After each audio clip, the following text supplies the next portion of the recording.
A U.S. delegation of senior States Department and White House officials traveled to the Venezuelan capital, Caracas, to meet with President Nicolas Maduro's government. The meeting is the highest-level visit by U.S. officials to Venezuela in years. It also coincides with an ongoing conflict between Russia and Ukraine. The question is, why should such a meeting take place at this time? Venezuela and the U.S. severed all diplomatic relations in 2019 following Washington's recognition of pro-U.S. opposition leader Juan Guaido as Venezuela's interim president over the legitimate president Nicolas Maduro. The U.S. then imposed sanctions on individuals with ties to Maduro's government and on companies involved in exporting Venezuelan oil to provoke regime change in the Latin American country. Venezuela soon felt the impact of sanctions as its oil production reduced significantly.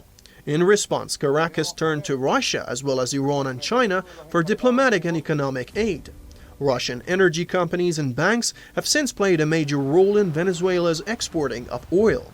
Fast forward to today, Russia is involved in a conflict with Ukraine. Russian President Vladimir Putin says he will only halt his country's military operation if Ukraine is stopped fighting and if Moscow's demands are met. On the other hand, Western governments have targeted Russia with a barrage of sanctions.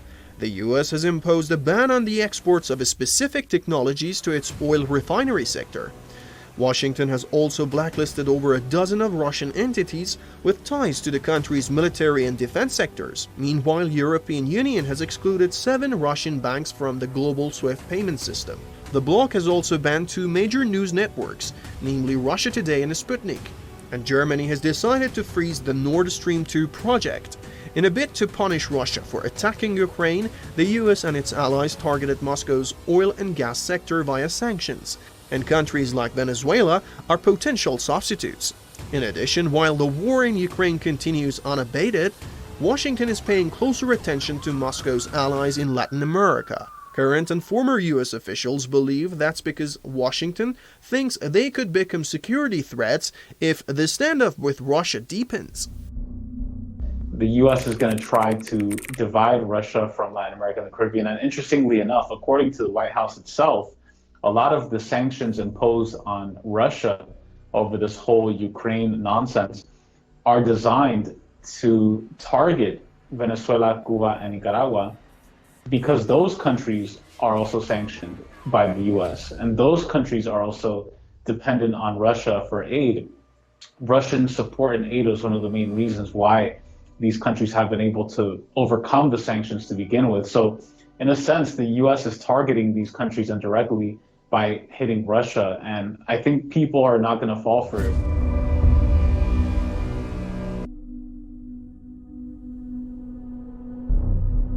In a public speech on Thursday, Venezuelan President Nicolas Maduro stated that his country is open to discussing oil deals with investors from all around the world, including the U.S. In case Washington restricts the imports of Russian oil, Venezuela would be able to replace some of the lost supplies. The U.S. sees Latin America as an opportunity to advance its agenda among Latin American countries allied with Russia, but the U.S. is not that popular in Latin America for many reasons. In slightly less than 100 years, from 1898 to 1994, the U.S. intervened successfully to change governments in Latin America at least 41 times, or once every 28 months for an entire century.